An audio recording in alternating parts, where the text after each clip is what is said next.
નમસ્કાર વિદ્યાર્થી મિત્રો, ધોરણ 11 વિજ્ઞાન પ્રવાહ કેમેસ્ટ્રી આજે આપણે પ્રકરણ 2 ની અંદર મળીએ છીએ। પ્રકરણ 2 ની શરૂઆત છે આજે, એમાં આજે આપણું પહેલું લેક્ચર છે। મારો પરિચય ડૉક્ટર મનીષ પંડ્યા, જૈનાચાર્ય વિદ્યાલય હિંમતનગર। આપણું એક ચેપ્ટર પૂર્ણ થઈ ગયું છે, આજે આપણે બીજા ચેપ્ટરમાં શરૂઆત કરીએ છીએ। મિત્રો, આજનું જે ચેપ્ટર છે એ નીટ, જી અને ગુજકેટ જેવી કોમ્પિટિટિવ એક્ઝામોની અંદર સૌથી મહત્વનું છે। એની અંદર લગભગ 2 થી 4 ક્વેશ્ચન આવતા હોય છે અને આ જે ચેપ્ટર છે બહુ ડિટેલમાં ભણવું જરૂરી છે। આપણને થોડુંક બોરિંગ લાગશે, થોડુંક ટફ લાગશે, પહેલાંના કમ્પેરમાં થોડુંક ઓકવર્ડ લાગશે, પરંતુ કોઈ બી વસ્તુ આપણા માટે હંમેશા ઓકવર્ડ નથી હોતી મિત્રો। જ્યારે સતત પ્રયત્ન કરીશું ને આપણે, તો કોઈ પણ ઓકવર્ડ વસ્તુ આપણને ઇઝી લાગશે। એના માટે સતત પ્રયત્ન, અમારો પ્રયત્ન, અમારા કરતાં 4 ગણો તમારો પ્રયત્ન હશે તો આપણા પરમાણુ જે રચના જે છે આજના ચેપ્ટરને આપણે સરળતાથી જીતી શકીશું, બરાબર? તો આજના આ શરૂઆત કરતાં પહેલાં આપણી આ ચેનલને પહેલાં સબસ્ક્રાઈબ કરીએ। અહીંયા લાલ રંગનું સબસ્ક્રાઈબ લખેલું બટન છે, એને સ્પર્શ કરીશું, બ્લેક થઈ જશે। બાજુમાં બેલ બટનને સ્પર્શ કરીશું અને ઉપર ઓપ્શન આપેલું હશે ઓલ, એને સ્પર્શ કરશો તો આપણને બધા જ નોટિફિકેશન મળી જશે। તો ચાલો મિત્રો શરૂઆત કરીએ। એટોમિક સ્ટ્રક્ચર, આજના પ્રકરણનું નામ છે પરમાણુનું બંધારણ। પરમાણુની વાત ક્યાંથી આવી, થોડીક હિસ્ટ્રી કહીએ આપણે। परमाणु ये बहुत पुरानी हिस्ट्री है, बहुत पुरानी कहानी है। क्यांथी आवी परमाणुनी बात कि भाई पंच आपणे एवुं कहेवाय छे कि आपणुं शरीर पंच महाभूतोनुं बनेલું છે। कोणे કહ્યું आ?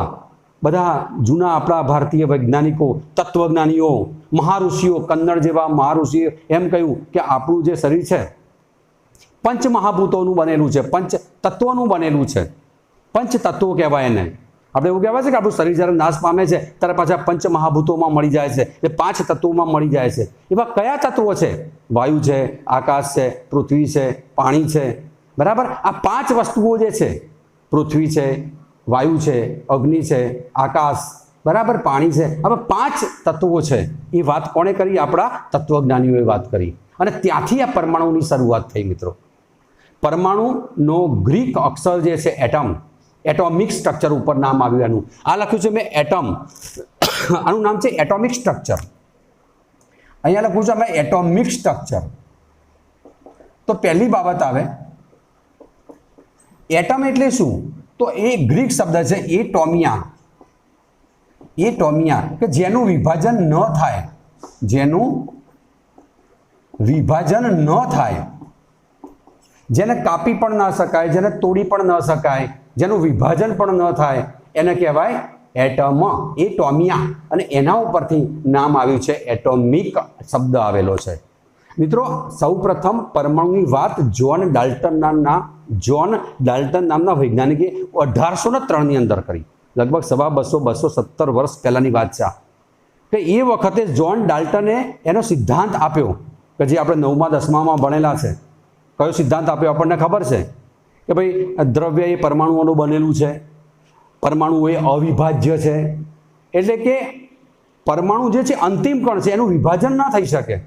અણુ હોય તો ભાઈ અણુનું વિભાજન થયું તો 2 પરમાણુઓ બન્યા, પરમાણુનું વિભાજન કે ન થઈ શકે, એવું કોને વાત કરી? જ્હોન ડાલ્ટને વાત કરી। એ 200 વર્ષ પહેલાં કરી, પણ આજે એ નમૂનો નિષ્ફળ નીવડ્યો છે। શા માટે નિષ્ફળ નીવડ્યો છે? કારણ કે પરમાણુનું વિભાજન આજે થઈ શક્યું છે।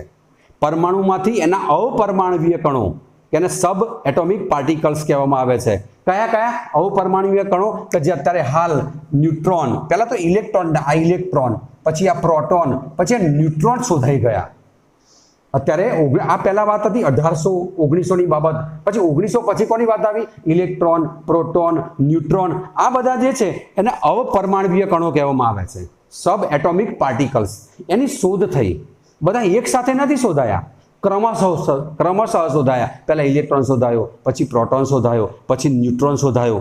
અત્યારે હાલ તો આપણે જો ખાલી પરીક્ષાલક્ષી તૈયારી કરવા જઈએ તો ઇલેક્ટ્રોન, પ્રોટોન, ન્યુટ્રોન બધું સાથે લઈને કામ કરતા હોઈએ છીએ, પરંતુ આજનો દિવસ છે, આપણે હિસ્ટ્રી જાણવાની છે, આ બધા ક્યાંથી આવ્યા, બરાબર? તો આ 3 જે કણો મેં વાત કરી, કયા કયા? ફરી વાર કહું છું, એક તો પહેલો ઇલેક્ટ્રોન, આ પહેલી બાબત છે ઇલેક્ટ્રોન, આ ઇલેક્ટ્રોન, પછી આવી વાત પ્રોટોન, પછી બાબત આવી ન્યુટ્રોન, આ બધાને અપરમાણવીય કણો કહેવાય, અપરમાણવીય કણો। એનો મતલબ પરમાણુનું વિભાજન થઈ શકે છે અને ડાલ્ટનના સિદ્ધાંતને એને નિષ્ફળ બનાવી દીધો। મિત્રો શરૂઆત તો ડાલ્ટને બહુ ખૂબ સારી કરી હતી, ખૂબ સારી શરૂઆત હતી, પરંતુ જેમ જેમ સમય જાય એમ એની નવી વસ્તુ આવે। દાખલા તરીકે એમ વાત કરું, શરૂઆતમાં જ્યારે મોબાઈલની વાત આવી ત્યારે મોબાઈલમાં નોકિયાએ ક્રાંતિ સર્જી હતી। ઘરે ઘર નોકિયાનો મોબાઈલ હતો, નાનો આવતો તો ખબર છે, ખાલી વાત થઈ શકે એવો, પણ અત્યારે ચાલે ના ચાલે। એના પછી ઘણી બધી શોધ થઈ ગઈ, અત્યારે સેમસંગના આવી ગયા, એમઆઈના આવી ગયા, ઘણા બધા મોબાઈલ આવી ગયા, એનો વિકાસ થતો ગયો, પણ શરૂઆત નોકિયાએ કરી એ ખૂબ સારી હતી। જ્હોન ડાલ્ટને કામ શું ખૂબ સારું કામ કર્યું, એને 100 વર્ષ સુધી એનું સામ્રાજ્ય ચલાવ્યું, એટોમિક સ્ટ્રક્ચર, પરમાણુની વિશે। એને એમ કહ્યું કે ભાઈ દ્રવ્ય અવિભાજ્ય પરમાણુઓનું બનેલું છે। જ્હોન ડાલ્ટને વાત કરી અવિભાજ્ય કે જેનું વિભાજન ન થઈ શકે તે પછી એમ કહ્યું આપેલ તત્વના બધા જ પરમાણુઓ સમાન ગુણધર્મ ધરાવે, સમાન દળ ધરાવે એવી એની વાત કરી, પણ આજના સમયમાં ન ચાલે। પેલું વાક્ય પણ ન ચાલે, ભાઈ વિભાજન ના થઈ શકે, આજે થઈ ગયું। પ્રોટોન ઇલેક્ટ્રોનની શોધ થઈ ગઈ, ન્યુટ્રોનની શોધ થઈ ગઈ, બરાબર, તો એ સંજોગોમાં નિષ્ફળ થઈ ગયો રે। ત્યાર પછી બાબત આવી કે ભાઈ સમાન બધાના દળ સમાન ન હોવા જોઈએ, તો અત્યારે સમભારીય શબ્દ આવી ગયો। હવે સમભારીય શું છે એ આપણે આગામી ટોપિકમાં સમજવાના છીએ। સમભારીય છે, સમસ્થાનિકો છે, એને વાત કરી સમસ્થાનિકોની। કોઈ પણ એક હાઇડ્રોજન તત્વ છે તો તત્વની અંદર એને એમ કહી દીધું કોઈ પણ તત્વમાં બધા જ પરમાણુઓ સમાન હોય, પણ હાઇડ્રોજનના સમસ્થાનિકો જોઈએ આપણે તો 3 સમસ્થાનિકો છે। પહેલો પ્રોટિયમ, બીજો છે ડ્યુટેરિયમ અને ત્રીજો છે ટ્રિટિયમ। આ ટ્રિટિયમ આ હાઇડ્રોજનના જ સમસ્થાનિકો છે, પરંતુ બધાના ગુણધર્મો કેવા છે, અલગ અલગ છે। એની પણ આપણે ડિટેલમાં આગામી ચર્ચા કરવાના છે। અત્યારે હાલ એવું કહી શકાય કે જ્હોન ડાલ્ટનનો નમૂનો શા માટે નિષ્ફળ ગયો, કારણ કે આવા બધા ઘણા કણોની શોધ થઈ ગઈ મિત્રો।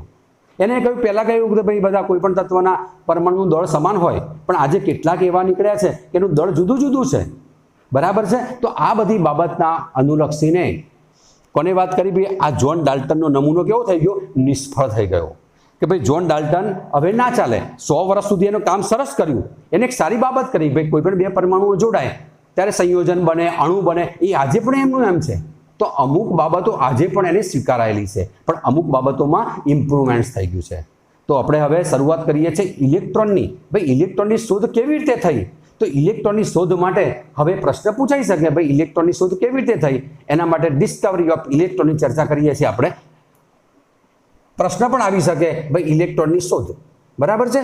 હવે મેઇન પાઠ ઉપર જઈએ છીએ। હવે આ જ્હોન ડાલ્ટનને અહીંયાથી આપણે ઇરેઝ કરી દઈએ છીએ। આટલા મહત્વના મુદ્દાઓ હતા જ્હોન ડાલ્ટનની અંદર કે જે સારા હતા અને કેટલીક બાબતોમાં અત્યારે હાલ એ નિષ્ફળ નીવડ્યો છે, કારણ કે નવી નવી શોધો થઈ ચૂકી છે।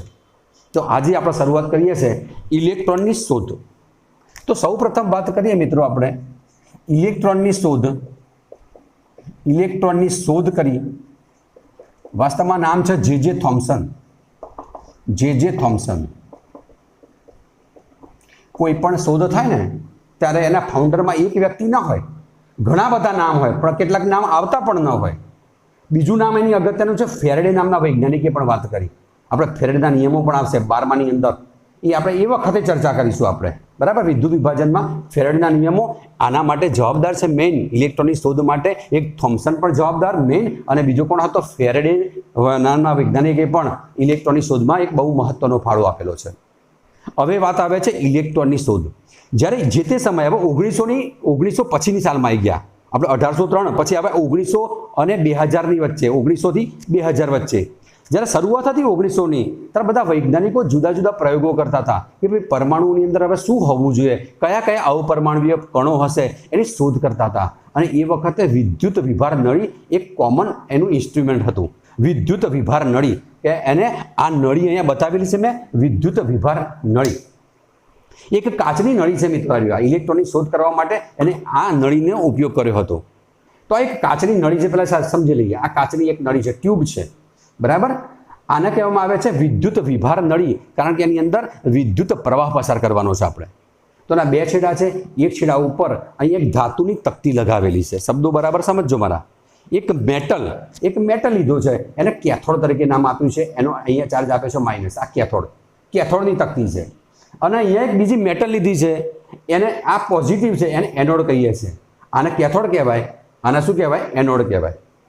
ત્યાર પછી આનો ઋણ છેડો જે છે આ બેટરી, અહીંયા પોટેન્શિયલ જે છે મોટો વિદ્યુત પ્રવાહ જે પસાર કરીએ છીએ આપણે, એનો વોલ્ટેજ ખૂબ ઊંચો રાખ્યો છે. હવે શા માટે ખૂબ ઊંચો રાખ્યો છે એ પણ હું તમને કારણ આપીશ કે એનો વોલ્ટેજ કેટલો રાખ્યો છે? 10,000 વોલ્ટ જેટલો રાખ્યો છે. જેટલો વોલ્ટ વધારે હોય ને મિત્રો, એટલું અહીંયા એનું વહન, ઇલેક્ટ્રોનનું વહન, જે કંઈ કણો હશે એનું વહન વધુ થઈ શકે. હવે કેવી રીતે થાય છે એ ડિટેલમાં એક એક સ્ટેપ દ્વારા સમજીએ છીએ. માટે વોલ્ટેજ ઊંચો રાખવામાં આવ્યો છે. અહીંયા એક શૂન્યાવકાશ પંપ માટેનો એક માર્ગ રાખેલો છે. શૂન્યાવકાશ પંપ એનો મતલબ આ ટ્યુબની અંદર તમારે પ્રેશર, દબાણ મેન્ટેન કરવું હોય, વધઘટ કરવી હોય, એના માટે એક સક્શન પંપ પણ રાખ્યો છે. એકદમ ગેસ ખેંચી લેવામાં આવે તો અંદર શૂન્યાવકાશ થઈ જાય. હવે એને દબાણ કેટલું રાખ્યું છે મિત્રો, ધ્યાનમાં રાખજો. આ થોમ્સને આ જ્યારે પ્રયોગ કર્યો ઇલેક્ટ્રોનની શોધ માટે, ત્યારે એને દબાણ રાખ્યું હતું 0.001 મિલીમીટર. ટેક્સ્ટબુકમાં બધા મુદ્દા નહીં આપેલા હોય. આ બધા હું જાણું છું, મેં રીડિંગ કરેલું છે, એટલે હું અહીંયા બોલું છું તમારા નોલેજ માટે, બરાબર. એને 0.001 મિલીમીટર એટલે હું એમ કહું કે ભાઈ આપણા વાતાવરણનું દબાણ કેટલું, તો 100 ને પહેલાં તો હું એક વાતાવરણ કહું. એક વાતાવરણ એનો એકમ છે વાતાવરણ, બરાબર 760 મિલીમીટર દબાણ છે આ વાતાવરણનું. પણ આ કેટલું રાખ્યું છે? 0.001 એટલે કશું જ ન કહેવાય, એને શૂન્યાવકાશ પણ કહેવાય. શબ્દ કયો વપરાય મિત્રો? એને આ શૂન્યાવકાશ કરી દીધો છે. એની અંદર ટોટલ શું કરી નાખ્યો? એને શૂન્યાવકાશ કરી દીધો. ફરી બે અગત્યના મુદ્દા, એક આ બાજુ કેથોડ, આ બાજુ એનોડ લીધો એને. અહીંયા શૂન્યાવકાશ પંપ રાખ્યો છે, જેના કારણે દબાણ એકદમ ઓછું કરી દેવા કામમાં આવે, વધઘટ માટે કામમાં આવે, કંટ્રોલિંગ માટે કામમાં આવી શકે. અહીંયા હાઈ વોલ્ટેજ માટે બેટરી મૂકેલી છે. અહીંયા વીજ પ્રવાહ પસાર કરેલો છે. કેટલો છે? 10,000 વોલ્ટ, એટલે બહુ મોટો વીજ પ્રવાહ પસાર કરેલો છે. હવે એની અંદર ઘટના કેવી બને છે? જ્યારે વિદ્યુત પ્રવાહ પસાર કરીશું ત્યારે મિત્રો આમાંથી કેથોડ કિરણો, નામ આપણે હાલ શબ્દ વાપર્યો છે કેથોડ કિરણો. અહીંયાથી કેથોડ કિરણો ઉત્પન્ન થાય છે હાઈ વોલ્ટેજે. હવે કેથોડ કિરણો જે છે, હવે કેથોડ કિરણો જે છે એ ઇનવિઝિબલ છે, દેખાતા નથી, અદ્રશ્ય છે, અને એની સ્પીડ પણ કેવી છે? સૌથી વધારે છે. એટલે અહીંયા પૂછી નાખું છું 0.001. આની સ્પીડ ખૂબ છે. આ એકદમ સ્પીડથી દોડે છે. એવા કઈ તરફ દોડે છે કે આ કેથોડથી એનોડ તરફ દોડે છે. આ એનોડ એટલે પ્લસ વીજભાર છે, પોઈન્ટ. હવે હું એમ કહું કે જેટલો વીજભાર અહીંયા વધારે હોય એટલા એનોડ એ ઇલેક્ટ્રોન અહીંયા કિરણોને વધારે ખેંચી શકે. એટલે આની સ્પીડ કેટલી છે? એકદમ મહત્તમ સ્પીડ છે. આવા નાના નાના પાર્ટિકલ સ્વરૂપે આ કિરણો દોડે છે. હવે આજે અદ્રશ્ય છે, આપણે શબ્દ વાપર્યો, આ ઇનવિઝિબલ છે, અદ્રશ્ય છે. તો આપણને ખબર કેવી રીતે પડશે આ લોકો દોડે છે, આની સ્પીડ કેટલી છે? તો એ બધી બાબતો આપણે સમજીએ છીએ કે આ અદ્રશ્ય છે. તો એના માટે આ દાખલા તરીકે ટ્યુબ છે, તો એની પાછળ એને શું કર્યું? એક આવો પડદો મૂકી દીધો. હવે હું એને ચેન્જ કરી દઉં છું. આવો અહીંયા એને એક પડદો મૂક્યો. એ પડદો છે પ્રસ્ફુરક પડદો કહેવાય. કયો પડદો કહેવાય? પ્રસ્ફુરક. એટલે પ્રતિદીપ્ત થાય, ઝબકારો થાય. કોઈ પણ કણ એની સાથે અથડાશે ને ત્યારે એ શું કરશે? ઝબકારો ઉત્પન્ન થશે. એટલે વૈજ્ઞાનિકને ખબર પડશે અહીં કોઈક અથડાયું છે, બરાબર. પણ એ વખતે અહીંયા તો તમને એમ લાગે સાહેબ અહીંયા તો તકતી છે, ક્યાંથી અહીંયા કોઈ બી કિરણ જશે? તો એને અહીંયા શું કરે? છિદ્રો કરી નાખ્યા. આને શું કરી નાખ્યા? એનોડને છિદ્રોવાળો એનોડ કરી નાખ્યો. થોડો છિદ્રો કરી નાખ્યા. એટલે એની અંદરથી કિરણો આની અંદર અહીં ગયા, અને જ્યારે અહીંયા અથડાયા ત્યારે ઝબકારો ઉત્પન્ન થયો. શું ઉત્પન્ન થયો? ઝબકારો ઉત્પન્ન થયો. એટલે એને વૈજ્ઞાનિકને થયું કે થોમ્સનને કે અહીંયા કંઈક કિરણો નીકળે છે, કંઈક કણ અથડાય છે. દાખલા કે ટેલિવિઝનમાં આપણે જોતા હોઈએ કે ટીવીમાં વાસ્તવમાં કેથોડ એક આવી ટ્યુબ હોય, એમાંથી કિરણો નીકળતા હોય છે, કેથોડ કિરણો. અને જ્યારે સ્ક્રીન ઉપર અથડાય ત્યારે ઝબકારા ઉત્પન્ન કરે છે. એટલે સ્પોટ દેખાય છે ટીવી ઉપર. જે સ્પોટ દેખીએ છે, જે પિક્ચર દેખીએ છે ને મિત્રો, એ વાસ્તવમાં આ છે કેથોડ કિરણો છે. એની અંદર એ ટ્યુબ આવેલી હોય. મુખ્ય જે છે ટીવીની અંદર એક કેથોડ ટ્યુબ છે, સૌથી મોંઘી હોય. એ ઉડી જાય એટલે મોટો ખર્ચો આવે. એટલે એમાંથી કિરણો નીકળે છે. અને સ્ક્રીન ઉપર શું લગાવેલો હોય? એ આવો પ્રસ્ફુરક ઝીંક સલ્ફાઇડ, એને ફ્લોરોસન્ટ શબ્દ વાપરવામાં આવે છે. એ ફ્લોરોસન્ટ ઉપર અથડાય છે ત્યારે ઝબકારા ઉત્પન્ન કરે છે. એટલે એને એમ લાગ્યું કે ભાઈ અહીંયાથી કોઈક કિરણો, કોઈક કણો અહીંયા અથડાય છે અને અહીંયા ઝબકારો ઉત્પન્ન થયો, બરાબર. તો આવો પ્રયોગ કોણે કર્યો? થોમ્સને. તો આના ઉપર તેને અવલોકન કર્યું. તો અવલોકનો કયા કયા કર્યા? તો પહેલું અવલોકન એને એવું કર્યું કે આ જે પ્રવાહ છે, આ કિરણનો પ્રવાહ, હવે સમજો અવલોકન એ બહુ મહત્વના છે અને બુકની અંદર બધા જ પોઈન્ટ આપેલા છે. એટલે અહીંયા હું બોલું છું તો બુકની સાથે તમારે સરખામણી કરવાની, એના કરતાં વધારે વાક્યો હશે સમજવા માટે, પણ જે ટેક્સ્ટ બુકમાં જે છે એ તૈયારી માટે આપણે લેવા માટે તૈયારી કરવા માટે ઉપયોગી પડશે આપણને. પહેલું અવલોકન એને એવું કર્યું કે આ કિરણો જે છે એ કેથોડથી એનોડ તરફ જાય છે. પહેલું શું વાત કરી એને, આ કિરણો કઈ તરફ જાય છે? કેથોડથી કઈ તરફ જાય છે? એનોડ તરફ જાય છે. એટલે કે આ એનો મતલબ એ પોતે કંઈક નેગેટિવ ચાર્જ ધરાવતા હોવા જોઈએ, નેગેટિવ પાર્ટિકલ્સ હોવા જોઈએ, એટલું તેને મગજમાં ખબર પડી. પછી બીજું એને કહ્યું કે આ જે કણો જે છે જ્યારે આના સાથે અથડાય છે ત્યારે ઝબકારો ઉત્પન્ન કરે છે, એવું પણ એક એને અવલોકન કર્યું. તો આપણે અહીંયા ઝીંક સલ્ફાઇડનો એક પ્રસ્ફુરક પડદો પણ મૂકેલો છે. ત્યાર પછી બીજી બાબત એને કરી કે આની અંદર જ્યારે આ ઇલેક્ટ્રોનનો પ્રવાહ અદ્રશ્ય છે, ઇનવિઝિબલ, બરાબર, તો એને શું કર્યું, અહીંયા દાખલા તરીકે પ્લસ અને માઇનસ એક વિદ્યુત ક્ષેત્ર મૂકી દીધું, ઇલેક્ટ્રિક ફિલ્ડ. તો ઇલેક્ટ્રિક ફિલ્ડ મોકલ્યું. આમ તો વાસ્તવમાં આ કણો સીધી રેખામાં જ આમ સીધી સ્પીડમાં જ ગતિ કરતા હતા, એકદમ મહત્તમ સ્પીડે ગતિ કરતા હતા, બરાબર.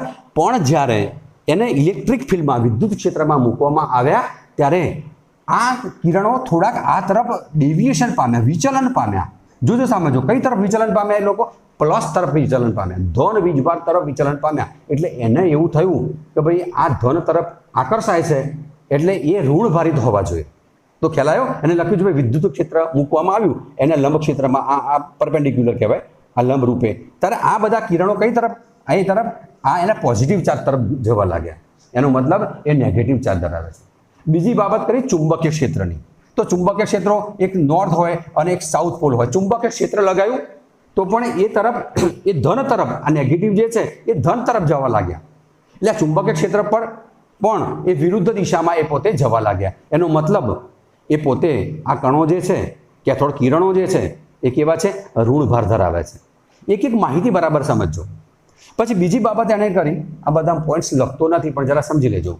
પહેલાં એનોડ, કેથોડથી એનોડ તરફ, પછી લખી શકાય વિદ્યુત તેમજ ચુંબકીય ક્ષેત્રમાં મૂકવામાં આવે ત્યારે એ કઈ તરફ? ધન તરફ, પોઝિટિવ છેડા તરફ એ લોકો વિચલન પામ્યા.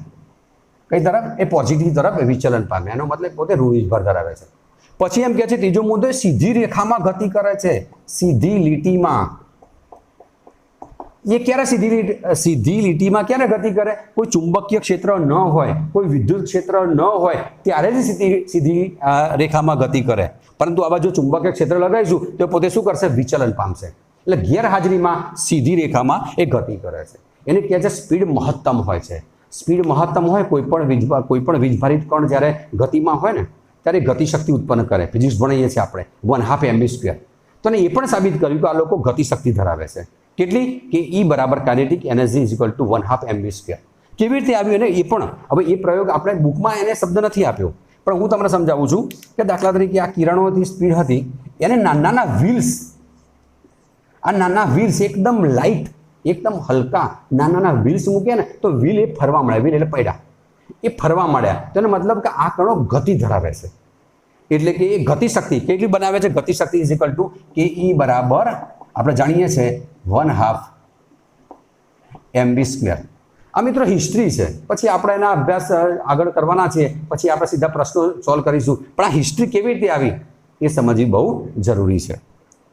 તો કે E બરાબર 1/2 mv². એનો મતલબ એ 4 નંબર મુદ્દામાં લખી શકાય એ ગતિશક્તિ પણ ધરાવે છે. શું બતાવે છે? પોતે ગતિશક્તિ પણ ધરાવે છે. બીજી બાબત કરીએ તો કહે છે કે આની અંદર તમે કોઈ એક ઓબ્જેક્ટ મૂકી દો. સાંભળજો, બીજું આનું એક ઉદાહરણ, ગતિશક્તિમાં તમે એક વચ્ચે એક નાનો એને પદાર્થ મૂકી દીધો, કોઈ પણ એક વસ્તુ મૂકી દીધી, તો શું થયું? વસ્તુની અંદર એ આરપાર જઈ શકતા નહોતા, પણ એનો પડછાયો આ બાજુ પડતો હતો. શું પડતો હતો? પડછાયો પડે છે. એનો મતલબ એ પોતે ગતિ તો ધરાવે છે, સીધી રેખામાં પણ ગતિ કરે છે, એવું સાબિત થાય. આ બે મુદ્દા બુકમાં નથી, પણ ડિટેલ્સમાં આ બધી બાબત સમજવા માટે છે. બરાબર? આટલા મુદ્દા આપણે બાબત કરી. હવે ત્યાર પછી આવે છે આ બધી જ બાબતો સ્મોલ પાર્ટિકલ્સ. હવે એને એમ કર્યું કે આ બધા આપણે નામ તમે સાંભળ્યું છે, એક્સરે કિરણો, નામ સાંભળ્યું હશે, એક્સરે કિરણો, ક્ષ કિરણો. તો ક્ષ કિરણો એટલે શું? તો હું તમને કહી દઉં, આવા જ્યારે કેથોડ કિરણો જ્યારે ગતિમાં હતા ત્યારે વચ્ચે એક મોટી મેટલ મૂકી દીધી અને મેટલ મૂકી એટલે આ કિરણો અથડાયા, એમાંથી ક્ષ કિરણો ઉત્પન્ન થયા. આ થઈ ગઈ ક્ષ કિરણોની આ હિસ્ટ્રી થઈ ગઈ, બરાબર. હવે આ કિરણો જે છે કે ભાઈ એવું નથી કે ભાઈ આપણે હવે ગેસ બદલી નાખ્યો. આને શું કર્યું કે ભાઈ આ વૈજ્ઞાનિકે એમ કહ્યું કદાચ આપણે આ બે તકતીઓ બદલી નાખીએ, કદાચ આ બધી લાક્ષણિકતાઓ છે આ એમ મેટલના એનોડ અને કેથોડના કારણે કદાચ બનતી હોય, તો એને શું કર્યું આ એનોડ અને કેથોડ બદલી નાખ્યા. એટલે પદાર્થ ઉપર જો કદાચ આધાર રાખતી હોય આ બધી લાક્ષણિકતાઓ તો આપણે પદાર્થો બદલી નાખીએ.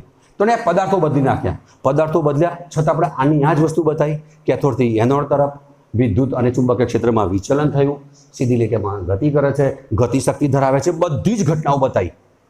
એને શું કર્યું ડાઉટ હતો ભાઈ આ કદાચ આ મેટલના કારણે આવું થતું હોય, ધાતુના કારણે આવું થતું હોય, તો ને ધાતુ પણ બદલી નાખી તો પણ બધું એનું એ જ આવ્યું. પછી એને કહીએ આપણે અંદર ગેસ બદલી નાખો ભાઈ, અંદર શૂન્યાવકાશ છે તો બીજો કોઈ ગેસ અંદર ભરીએ કે આ કરીએ, ગમે તે ગેસ પણ બદલી જોયો પણ કોઈ ચેન્જ નહીં. આની આ જ ઘટના જોવા મળી મિત્રો. હવે એને શબ્દ વાપર્યો ગેસનું વાયુનું આયનીકરણ પણ થઈ શકે. અંદર ગેસ મૂકીએ તો ગેસનું કે આયનીકરણ એટલે શું, તો એ ઘટના જરા સમજાવું કે ભાઈ વાયુનું આયનીકરણ કેવી રીતે થાય. તો એને શબ્દ એમ કહ્યો કે ભાઈ વાયુનું આયનીકરણ એટલે શું. તો આ બધા વાયુઓ છે, આ વાયુઓ. હવે તમને એમ થાય કે ભાઈ દબાણ શા માટે ઓછું રાખ્યું. દબાણ ઓછું રાખવાનું કારણ, દબાણ ઓછું રાખીશું ને તો આ બધા વાયુના અણુઓ એના એ જ રહેશે. આમ વાયુના અણુઓ અથડાશે ને એકબીજાને. જો દબાણ વધારે હશે ને તો દબાણ વધારાના કારણે અણુ એકબીજા છે અથડાય. એટલા માટે એને શરૂઆતમાં શું કર્યું કે શૂન્યાવકાશ શા માટે રાખ્યું કે ભાઈ દબાણ ઓછું છે માટે કણો એકબીજાને અથડાવાના નથી, બરાબર. હવે દાખલા તરીકે વાયુ ઉપર આ ક્ષ કિરણો અથડાય છે દાખલા તરીકે, તો આ નેગેટિવ ચાર્જ છે, આને અથડાશે તો આમાંથી ઇલેક્ટ્રોન મુક્ત થઈ જશે અને આના ઉપર ધન વિજભાર થશે. તો આ ઇલેક્ટ્રોન પણ એ વહન કરવા લાગવાના છે. આને કહેવાય વાયુનું આયનીકરણ. વાયુનું આયનીકરણ, આયનીકરણ એટલે એના આયનો બન્યા પ્લસ અને માઇનસ, આ ઇલેક્ટ્રોન અને પોઝિટિવ ચાર્જ બન્યો, એ લોકો પણ વહન કરે છે. એનો મતલબ અહીંયા એને વાયુ બદલી જોયો ને તો વાયુ બદલવાથી પણ આ બધી લાક્ષણિકતાઓ એની એ જ રહી. પછી એને વિચાર્યો કે ભાઈ આ કંઈક મૂળભૂત કણ હોવો જોઈએ. કેવો હોવો જોઈએ? ફંડામેન્ટલ. એનામાં કોઈ ચેન્જ ના થાય. તમે ગેસ બદલો, તમે ઇલેક્ટ્રોન એના વિદ્યુત ધ્રુવ બદલી નાખો, કોઈ ચેન્જ ન થાય. એને કહેવાય મૂળભૂત કણ અને એને નામ આપ્યું હવે ઇલેક્ટ્રોન. શબ્દ ધ્યાન રાખો. હવે પછી એને જે આ કિરણ જે વીજભારિત કણ હતો એને શું નામ આપ્યું મિત્રો? શું નામ આપ્યું? ઇલેક્ટ્રોન. તો હવે આપણે અહીંયા શોધ થઈ ઇલેક્ટ્રોનની. હવે સાંભળો, હવે જે પ્રમાણે પેલા મહારાજો બધા કથા કરતા હોય અને પછી કે ભાઈ અહીંયા હવે રામનો જન્મ થયો, રામની જય બોલાવે, કૃષ્ણનો જન્મ થયો, તો આપણે હવે અહીંયા કહીશું આ ઇલેક્ટ્રોનનો જન્મ થયો. તો ઇલેક્ટ્રોનનો જન્મ જે થોમ્સન નામના મહાવૈજ્ઞાનિકો સાથે કામ કરનાર ફેરેડે, આ બધાએ આટલા બધા પ્રયત્નોના અંતે કોની શોધ કરી? ઇલેક્ટ્રોનની શોધ કરી. તો આ એને ઇલેક્ટ્રોનની આ શોધ કરી દીધી મિત્રો. તો આ જે વાત કરી કે ભાઈ ડિસ્કવરી ઓફ ઇલેક્ટ્રોન કેવી રીતે થાય, તો આ બધી વાત કરી આપણે ઇલેક્ટ્રોનની શોધની. ક્લિયર? તો આ બધી થઈ ગઈ ઇલેક્ટ્રોનની શોધ, બરાબર. હવે પ્રશ્ન એ આવ્યો ભાઈ ઇલેક્ટ્રોનનો ચાર્જ વિશેની બાબત આવી. હવે આને જે વૈજ્ઞાનિક હતો થોમ્સને, એને ચાર્જ અપોન માસ એવો શબ્દ લખેલો છે. ઇલેક્ટ્રોનનો ચાર્જ એને વાત કરી ઈ અપોન એમ, વિદ્યુત ભાર અપોન એનું દળ, માસ ઓફ ઇલેક્ટ્રોન. આને કહેવાય ઈ એટલે ઇલેક્ટ્રોનનો ચાર્જ અને અહીંયા લખાય માસ ઓફ ઇલેક્ટ્રોન. આનો એને રેશિયો મેળવ્યો મિત્રો, એને પ્રાયોગિક રીતે મેળવ્યો. કેવી રીતે મેળવ્યો છે એનો? પ્રાયોગિક રીતે મેળવ્યો. તો એનું મૂલ્ય આવ્યું 1.7588 ગુણ્યા 10⁻11. આ કુલંબ શબ્દ વાપર્યો, એનો એકમ છે કુલંબ ભાગ્યા કિલોગ્રામ. આ કોનો રેશિયો છે? વીજભાર અને માસ ઓફ ઇલેક્ટ્રોનનું દળ જે છે એનો રેશિયોને પ્રાયોગિક રીતે નક્કી કર્યો. કેટલો મળ્યો? 1.7588 ગુણ્યા 10⁻11 કુલંબ કિલોગ્રામ. આને કહેવાય ચાર્જ અપોન માસ. ઇંગ્લિશમાં કહે છે ચાર્જ અપોન માસ. આ રીતે એને શું શોધી નાખ્યું? ઈ અપોન એમનો. હવે એને કોઈ પણ ગેસ બદલ્યો કે આ બદલ્યું, એની તકતીઓ બદલી, એના મેટલ્સ બદલી નાખ્યા, પણ એનો રેશિયો કેટલો રહેતો હતો? એનો એ જ રહેતો હતો. માટે એને કહેવામાં આવે છે ફંડામેન્ટલ. ફંડામેન્ટલ એટલે મૂળભૂત. આ મૂળભૂત કણ આપ્યો આપણે એને ઇલેક્ટ્રોનની શોધ આ પ્રમાણે જે થોમ્સને કરી. ક્લિયર? ત્યાર પછી આવે છે કે ભાઈ આ માસ, આ ત્યાર પછી ફિઝિક્સની અંદર લઈ જઈએ આપણે. કે ફિઝિક્સની અંદર એક બીજો વૈજ્ઞાનિક આવ્યો મિલિકનને એક ઓઇલ પદ્ધતિ દ્વારા ઇલેક્ટ્રોનનો ચાર્જ શોધ્યો. ફિઝિક્સમાં તમે ભણશો. મિલિકન નામના વૈજ્ઞાનિકે ઇલેક્ટ્રોનના ચાર્જ શોધવા માટેની એક પદ્ધતિ આપી. ઓઇલ પદ્ધતિ, બરાબર. એ બુકમાં થોડો રેફરન્સ આપેલો છે ટેક્સ્ટ બુકમાં, એ તમે એને વાંચી લેજો. હવે એને ઇલેક્ટ્રોનનો વીજભાર આટલો શોધ્યો, 1.6 × 10⁻⁻19 કુલમ. કેટલો શોધ્યો? 1.6 × 10⁻⁻19 કુલમ શોધ્યો. હવે આ જે છે આ ઇલેક્ટ્રોનનો વીજભાર છે. ચાર્જ એટલે આગળ માઇનસ લખી શકાય, અહીંયા માઇનસ કરી શકાય કારણ કે એ ઋણ વીજભાર ધરાવે છે. તો 1.6 × 10⁻⁻19 કુલમ. પરંતુ હાલના સમયમાં લેટેસ્ટ કયો ચાલે છે? 1.6022 × 10⁻⁻19. અત્યારે હાલ આ ઉપયોગી છે આપણે, બરાબર. તો આનો ઉપયોગ પણ આપણે કરીશું. તો આપણી પાસે બે વસ્તુ મળી ગઈ મિત્રો. કઈ કઈ વસ્તુ મળી? એક તો આપણી પાસે આ વીજભાર ભાગ્યા માસ ઓફ ઇલેક્ટ્રોન. આપણી પાસે ઇલેક્ટ્રોન પણ છે, ઇલેક્ટ્રોનનો ચાર્જ પણ છે 1.6022 × 10⁻⁻19. તો એના ઉપરથી માસ ઓફ ઇલેક્ટ્રોન મળી જાય. તો એના ઉપર માસ ઓફ ઇલેક્ટ્રોનની ગણતરી આ પ્રમાણે થઈ શકે. આ બે જો જાણતા હોઈએ તો આપણે આવું કરી શકીએ કે માસ ઓફ ઇલેક્ટ્રોન એટલે ઇલેક્ટ્રોનનું દળ બરાબર ઇલેક્ટ્રોનનો વીજભાર, અને અહીંયા EM/, આનો આ જે રેશિયો કર્યો એ રેશિયો, એટલે આનો આ રેશિયો જે કયો ને આ રેશિયો કયો છે 1.7588. આને કહેવાય E/m. તો હવે આ કિંમત મૂકી દઈએ. આ કિંમત આ રહી ઇલેક્ટ્રોનની 1.6022 ગુણ્યા 10ની આ કુલમ છે, આ 10ની કુલમ ઘાત છે, બરાબર. પર કેજી છે ને આ ઇલેક્ટ્રોન છે, કુલમ ભાગ્યા શું છે આવ્યા આનો વીજભાર E/m જે છે આ રહ્યો 1.7588 ગુણ્યા 10⁻11 છે. આ -19 હતા, આ 11 થયો. આ કુલમ બાય કિલોગ્રામ, કુલમ જતા રહ્યા, કિલોગ્રામ ઉપર જશે એટલે 9.109 × 10⁻31 કિલોગ્રામ. આ એનું દળ નક્કી થઈ ગયું. હવે જ્યારે આપણે એક્ઝામ્પલ ગણીશું ત્યારે ઇલેક્ટ્રોન દળ હવે આપણને યાદ રહી ગયું 9.109 × 10⁻31 કિલોગ્રામ. આ કિલોગ્રામ છે, ગ્રામમાં ફેરવવા તો ફેરવી શકાય. તો આ બધી બાબત મિત્રો થઈ ગઈ. કોની બાબત થઈ ગઈ? ઇલેક્ટ્રોનની શોધની વાત થઈ ગઈ. ખ્યાલ આવી ગયો બધાને? થોડુંક રિવિઝન કરી દઈએ ત્વરિત. અને પછી બીજા બધા વૈજ્ઞાનિકો તૈયાર જ છે હજી, રુથરફોર્ડના બધા ઘણા બધા, બોહરને એ બધા નમૂના આપણે કરવાના જ છે. તો પહેલો જ બાબત કરીએ આપણે ઇલેક્ટ્રોનની શોધ. ક્લિયર? પછી આપણે થોડીક પ્રોટોનની પણ ચર્ચા કરીશું, થોડીક ન્યુટ્રોન, પછી ન્યુટ્રોન પણ શોધાયો, બરાબર. હવે એક વખત છેલ્લું રિવિઝન.